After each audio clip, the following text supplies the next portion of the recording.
आज के 25वें एपिसोड में सी प्रोग्रामिंग लैंग्वेज के ऑनलाइन पाठशाला में आपका हार्दिक स्वागत है। महाप्रज्ञा कॉलेज का ये जो उपक्रम है ये आपको घर बैठे बैठे प्रोग्रामिंग की बारीकियों को समझने का एक सुअवसर प्रदान कर रहा है और आप इसका आनंद लेते रहें। इसको ये जो वीडियो हम बना रहे हैं इस वीडियो को देखते रहें और अपने नॉलेज को अपग्रेड करते रहें। हमारी प्रयास है कि आसान से आसान भाषा में आप तक प्रोग्रामिंग की उन बारीकियों को पहुंचाने की उम्मीद है कि अगर आप तक पहुंच रही है, कोई किसी प्रकार की कन्फ्यूजन है तो आप हमारे साथ शेयर करें ताकि आपके सी प्रोग्रामिंग लैंग्वेज के ज्ञान का अपडेशन हो सके और आप इसकी बारीकियों को सीखकर एक अच्छे प्रोग्रामर बन सके। पिछले एपिसोड में नेस्टिंग ऑफ लूप की बात बताई। इस एपिसोड में हम जंप्स की बात करेंगे, जो लूप के अंदर या लूप से बाहर किस प्रकार से निकलना है, वो जंपिंग ऑफ स्टेटमेंट के अनुसार इसको देखने की कोशिश करेंगे। जंपिंग स्टेटमेंट के बारे में, क्योंकि जब हम डिसीजन मेकिंग या कंट्रोल स्ट्रक्चर की बात कर रहे थे, कंट्रोल स्टेटमेंट की बात कर रहे थे, तो उस समय हमारे लिए ब्रांचिंग, लूपिंग और जंपिंग 3 कंसेप्ट थे। अब उन 3 कंसेप्ट में 2 कंसेप्ट हमने पिछले एपिसोड में ख़त्म कर चुके हैं। अब हम जंपिंग की ओर बढ़ रहे हैं। जब जंपिंग की हम बात कर रहे हैं, मैंने आपको बताया था, अगर आपको याद हो तो, ब्रेक और कंटिन्यू, उसके बाद गो टू, उसके बाद एग्जिट, उसके बाद रिटर्न। हालांकि आपको पता है कि सी में जब हम इनको लिखते हैं तो स्मॉल कैरेक्टर में ही लिखते हैं। ब्रेक, कंटिन्यू, गो टू, ये एग्जिट फंक्शन है, ये स्टेटमेंट नहीं है, और ये रिटर्न स्टेटमेंट। ठीक है ना। तो ये सब चीज़ें जो है, ये जो 2 है ये कंडीशनल है, ये अनकंडीशनल है। प्रोग्राम की फ्लो को किसी भी एक फंक्शन में कहीं पर भी ले जा सकते, एक फंक्शन से दूसरी फंक्शन में नहीं। गो टू मेन के अंदर है तो फिर मेन के अंदर ही ऊपर नीचे कहीं इधर उधर जा सकता है, प्रोग्राम की फ्लो को ला सकते हैं। लेकिन ये काफ़ी प्रॉब्लम क्रिएट करने वाला है। तो आपको मैं कहूँगा कि जब कभी भी गो टू स्टेटमेंट की बात हो, इसका जहाँ तक ज़रूरत ना पड़े तब तक प्रयोग करने की ज़रूरत नहीं है।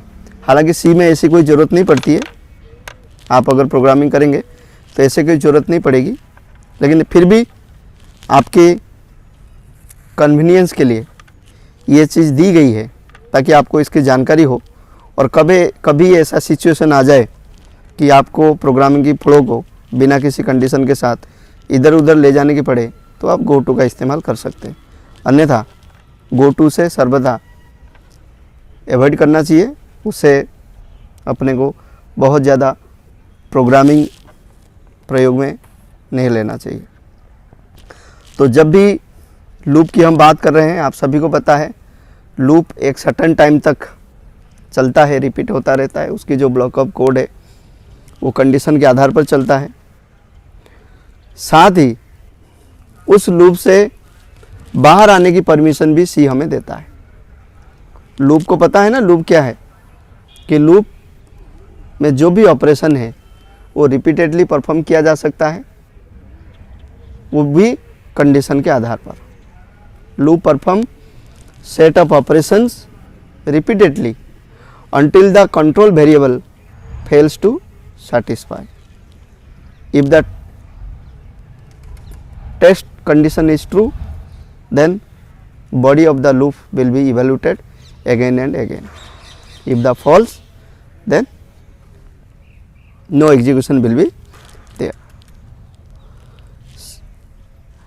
जब हम लूप से बाहर आने की बात करते हैं, लूप से एग्जिट होने की बात करते हैं, तो इसमें ब्रेक का इस्तेमाल किया जाता है।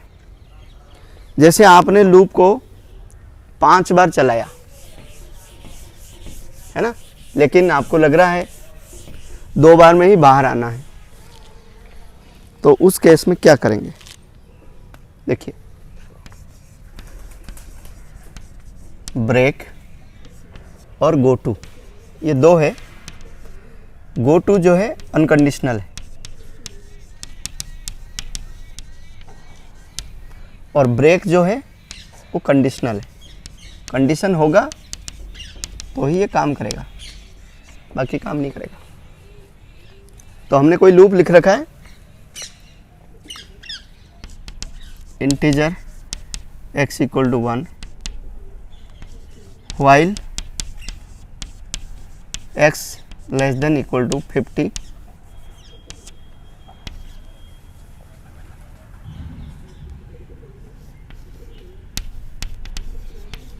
Print f slash n x equal to,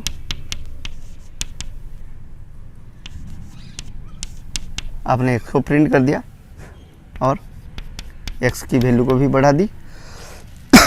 यहाँ पर कंडीशन लगा दी, if x equal to 20 then break. ये तो जैसे ही वैल्यू प्रिंटिंग होगी 1 2 इस तरीके से 20 और फिर वैल्यू क्या हो जाएगा 21 होने के बाद जब x का वैल्यू यहीं पर 21 हो जाए, ठीक है ना, कंडीशन तो ट्रू हो रहा है, तो लूप के अंदर आओगे, आते ही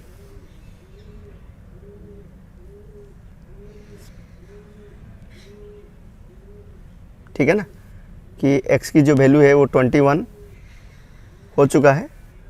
नहीं 21 कैसे, 20 हुआ, 20 होने के बाद में x का वैल्यू जब 20 हो तो कंडीशन इसके अंदर आएगा, आने के बाद यहीं पर क्या हो जाएगा 21 हो जाएगा। 21 होते ही यहीं पर चेक होगा, तो अगर x का वैल्यू यहीं पर 21 है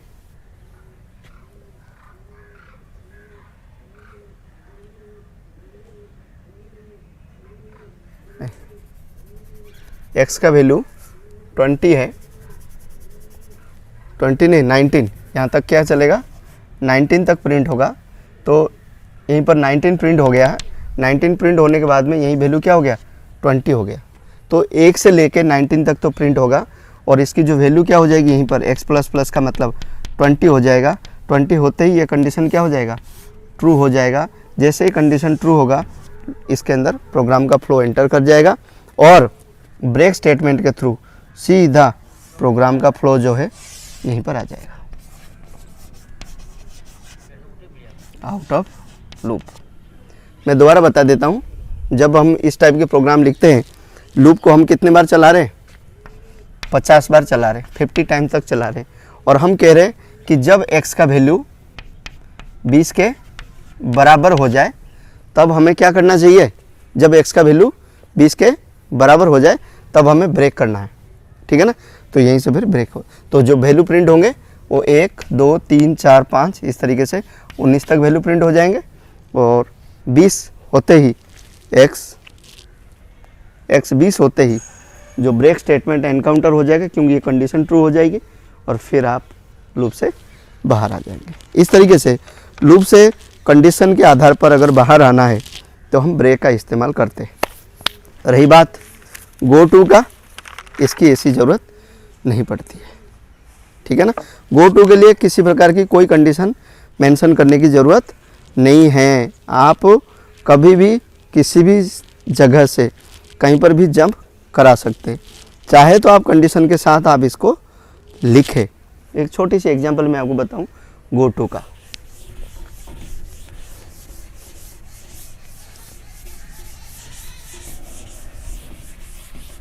देखिए, जब हम गो टू की बात कर रहे हैं, ठीक है ना, ये तो आपको पता चल चुका है कि ये जो गो टू स्टेटमेंट है अनकंडीशनल है। जैसे मैंने लिखा है यहीं पर integer x equal to 0, clear. और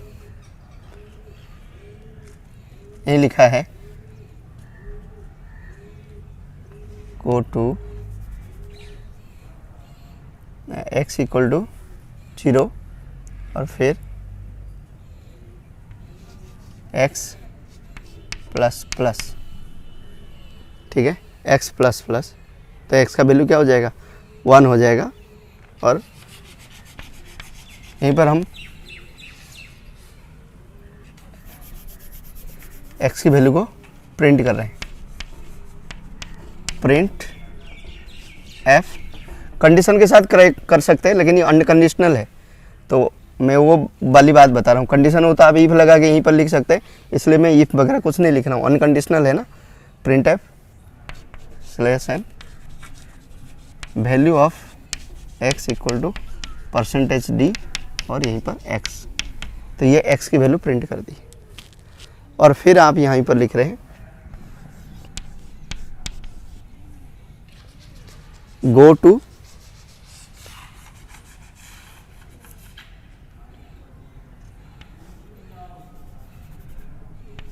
LBL करके हमने बना रखा, और वो LBL यहीं पर मैं कर देता हूँ।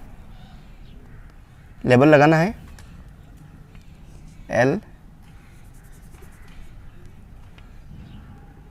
LBL और कोलन, आपको पता है।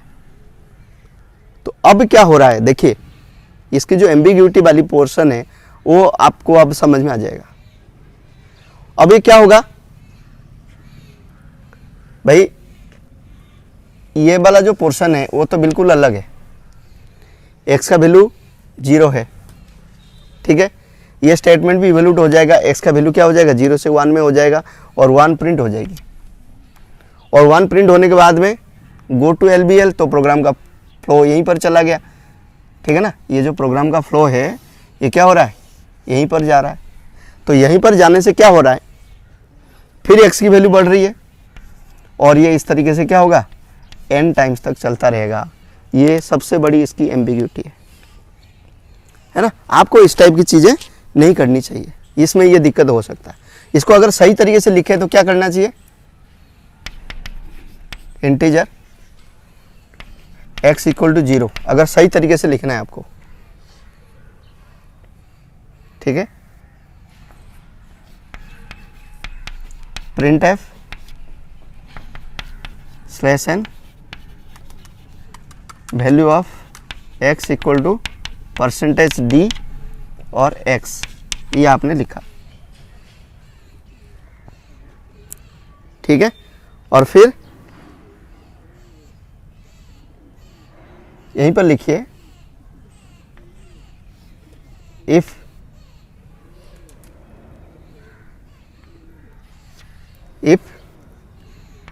x equal to 20,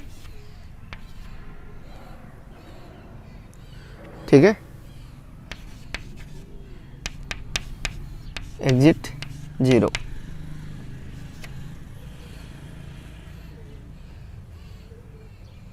clear. और फिर x प्लस प्लस और गो टू LBL, ये, और यहीं पर आप लिखिए LBL, ऐसे कोलन लगा दी। तो अब क्या हो रहा है, देखिए बहुत इंटरेस्टिंग हो गया ये चीज़। अब इसमें कोई किसी प्रकार की कोई एरर नहीं आने वाला है, क्योंकि फर्स्ट बार x में 0 इनिशियलाइज हो जाएगा। 0 इनिशियलाइज होने के बाद ये वाला लाइन भी इवैल्यूएट होगा, ठीक है। लेकिन हमने ये कंडीशन दे दिया कि कब तक चले, जब तक x का वैल्यू 20 हो जाए। तो 20 होते ही एग्जिट वाला फंक्शन कॉल होगा, और एग्जिट वाला फंक्शन कॉल होते ही आप प्रोग्राम से बाहर आ जाए। तो यहीं पर सबसे पहले 0 प्रिंट हो जाएगी, यहाँ आएगा तो कंडीशन ट्रू नहीं होगा, x प्लस प्लस, तो x का वैल्यू क्या हो जाएगा, 0 से बढ़कर 1 हो जाएगा, और फिर गो टू LBL, तो यहीं पर आ जाएगा प्रोग्राम का फ्लो, यहीं पर आ जाएगा, ठीक है। और ये प्रक्रिया कब तक चलेगी, 1 से लेके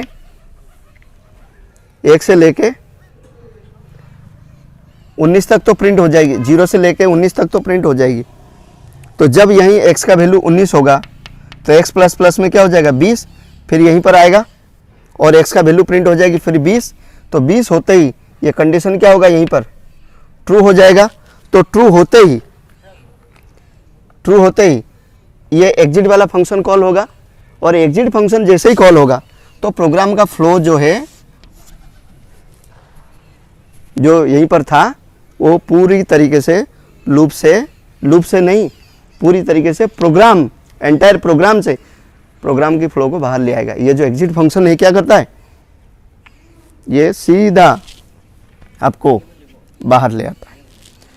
तो इसलिए गो टू पर आपको बहुत ज़्यादा फोकस करना नहीं चाहिए, लेकिन ठीक है, प्रोग्राम में दे रखा है तो मैंने आपको ये कंसेप्ट बताया। अगर आप इस तरीके से चलते हैं तो आपको कभी भी किसी प्रकार की कोई एरर नहीं आएगी।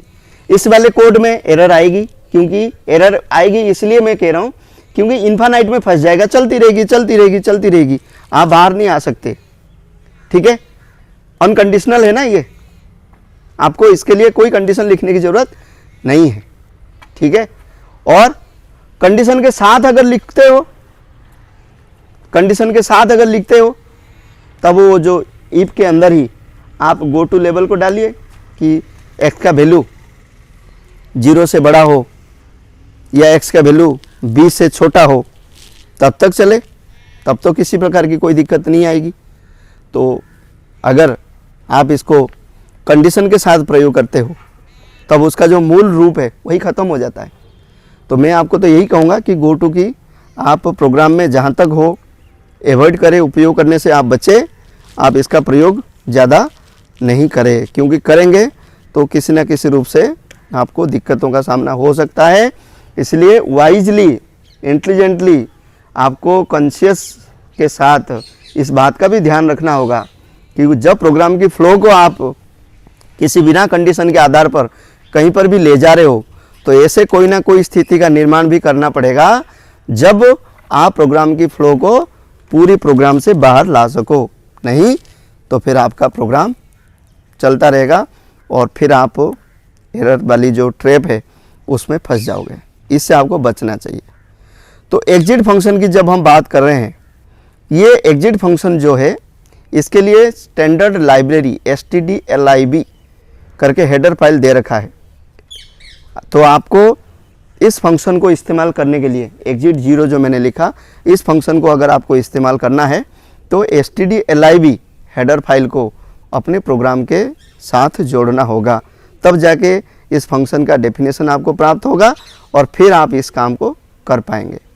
तो एग्जिट फंक्शन भी काफ़ी महत्वपूर्ण रखता है। ये कंट्रोल स्टेटमेंट नहीं है जैसे लिखा जाता है। आपको मैं बता दूं, हम ऐसे लिखते हैं एग्जिट, ठीक है ना, इसके अंदर या तो हम 0 देते या तो 1 देते हैं, ठीक है ना। तो एग्जिट फंक्शन को जब हम लिखते हैं, इसके लिए जो हेडर फाइल है मैंने आपको बता दिया कि stdlib की ज़रूरत पड़ेगी और ये आपकी प्रोग्राम की जो फ्लो है एंटायर प्रोग्राम से बाहर ले आएगा। क्लियर? ये ऑपरेटिंग सिस्टम को सीधा इंस्ट्रक्शन करता है कि अब प्रोग्राम की फ्लो को प्रोग्राम से बाहर लाइए, ठीक है ना, फोर्स करता है ताकि प्रोग्राम से इमीडिएट टर्मिनेशन हो सके। ठीक है, आपको एग्जिट फंक्शन के बारे में भी मैंने ब्रीफली जानकारी दे दी है और ब्रेक के बारे में भी जानकारी हो गया है और आपको गो टू के बारे में भी जानकारी हो चुका है, ठीक है ना। तो हो सके जहाँ तक हो गो टू से आपको बचना चाहिए। एक गो टू का छोटा सा एग्जाम्पल और मैं लिख दूं जिसमें एरर की चांसेस नहीं हो, क्योंकि जब हम अनकंडीशनल कहते हैं तो फिर अनकंडीशनल ही होना चाहिए, लेकिन अगर कंडीशन के साथ लिखे तो कैसा दिखेगा उसके बारे में भी थोड़ा सा मैं ब्रीफ कर दूं। एक छोटा सा प्रोग्राम है जो मैं आपको बता दूं, ठीक है ना। जैसे x इक्वल टू 1, x एक इंटीजर टाइप की वेरिएबल है और इसके अंदर हमने वैल्यू इनिशियलाइज कर रखा है। फिर हमने लिखा हुआ है लूप 1 करके एक लेबल हमने बना दिया यहीं पर, और फिर x प्लस प्लस कर रहे हैं और यहीं पर लिख दिया printf /n x equal to %d और x, ये कर दिया। तो x की वैल्यू क्या हो गई, प्रिंट हो गई। फिर यहीं पर कंडीशन लगा दिया if x less than equal to 20 तो गो टू लूप 1। देखिए मैंने वो कहा ना कि आपको कम से कम ऐसे कंडीशन का निर्माण करना चाहिए जिससे प्रोग्राम का फ्लो को आप बाहर ला सके। प्रोग्राम की फ्लो को बिना किसी कंडीशन पर आप गो टू के थ्रू इधर उधर ले जाए तो सकोगे, लेकिन आपको वाइजली ये चीज सोचना पड़ेगा कि आपको ऐसे कंडीशन का निर्माण करना पड़े जब आप एटलीस्ट प्रोग्राम की फ्लो को बाहर ला सको। यहां आप देखिए ये कब जाएगा,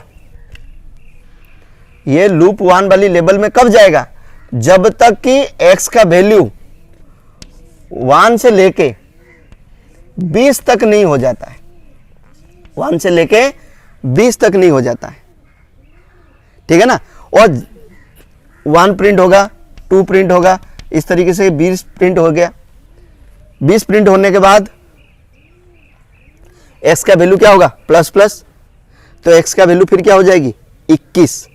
x का वैल्यू क्या हो जाएगी 21, तो 21 प्रिंट हो जाएगी। 20 तक तो कोई दिक्कत नहीं, 1 से लेकर 20 तक तो आराम से प्रिंट हो जाएगा। यूं तो 21 तक प्रिंट होगा, लेकिन जैसे ही x का वैल्यू 21 हो जाता है, यहां x का वैल्यू क्या हो जाता है, x इक्वल टू 21 हो जाता है, वैसे ही आप लूप 1 के अंदर नहीं जा पाएंगे। आप इस वाले कंडीशन से क्या हो जाएंगे, फॉल्स हो जाएंगे। तो प्रोग्राम का फ्लो क्या हो जाएगा, इस वाली स्थिति में प्रोग्राम का फ्लो क्या हो जाएगा, सीधा यहां पर आ जाएगा। ये आपके प्रोग्रामिंग स्मार्टनेस पर डिपेंड करता है, और नहीं है तो फिर आप एग्जिट फंक्शन का उपयोग करें, ठीक है ना। ये आपके ऊपर है कि आप एग्जिट फंक्शन का प्रयोग करना चाहते हैं या नहीं करना चाहते, क्योंकि गो टू प्रोग्राम की फ्लो को कहीं पर भी ले जा सकता है। तो आपको ले जाने के लिए एक बार कंडीशन का इस्तेमाल किया कि जब तक x का वैल्यू 20 तक रहे तब तक तो लूप 1 वाली लेवल पे प्रोग्राम का फ्लो जाता रहे, ठीक है ना। तो जैसे ये कंडीशन फॉल्स होगा इसके बाद में, क्योंकि ये एक ब्लॉक है, ये जो पूरा का पूरा जो ये मैंने लिखा ना, ये एक ब्लॉक है, तो इस ब्लॉक में जब प्रोग्राम का फ्लो नहीं आएगा, जब ये कंडीशन फॉल्स हो जाएगा, ठीक है ना, यहां से अब उधर नहीं जा रहा है, तो सीधा फ्लो क्या होगा, यहीं पर आ जाएगी, है ना, आउट ऑफ दिस कोड यहीं पर आ जाएगी। तो ये क्या हो जाएगा, नेक्स्ट वाले स्टेटमेंट में चली जाएगी, फिर आपको किसी प्रकार की कोई दिक्कत नहीं होगी। ये सब प्रोग्रामिंग कंसेप्ट है, प्रोग्रामिंग बारीकियां हैं, आपको समझना चाहिए। ब्रेक हो चुका है, गो टू हो चुका है, और साथ में एग्जिट फंक्शन की बात भी मैंने आपको बता दी। अगले एपिसोड में हम कंटिन्यू की बात करेंगे। तब तक के लिए आप अपना ध्यान रखें। आपका बहुत बहुत धन्यवाद।